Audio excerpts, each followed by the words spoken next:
मी ना एक सिरीज बघत होती, हा कोरियन सिरीज आहे अवर स्टिक किलर, ठीक आहे. अवस्थित. त्याच्यामध्ये ना काय जी हिरोईन आहे तिची याददाश्त जाते, त्या हिरो तिची याददाश्त आणून देत. हा म्हणजे हेल्प करतोय हा. त्यासाठी.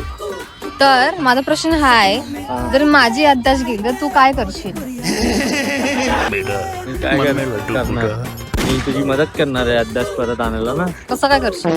कसं काय जे चावते ते निशाण अजून आहे, ते शर्ट जास्त वरती होऊ नाही शकणार दाखवलं असतं. पण कशावरून ते मीच चावलेलं आहे? मी तर तुला ओळखतच नाहीये ना. तुझेच दात असे आहेत ना. मी तुला ओळखतच नाही तर मला कसं काय माहित जातात ते? नाही ओळखत तर तुला कसं. पण ठीक आहे, मी तुला डिस्टर्ब नाही करणार, हेल्प पण नाही करणार. म्हणजे हेल्प म्हणजे तू जाशील दुसऱ्या मुलीसोबत? हे मी बोललो काही तू माझ्यासोबत नाही राहणार म्हणजे तू दुसऱ्या मुलीसोबतच राहशील ना. असं पण बोललोच नाही. मी तुझी आठवणी सोबत राहणार, पण दुसरी मुली सोबत नाही राहणार.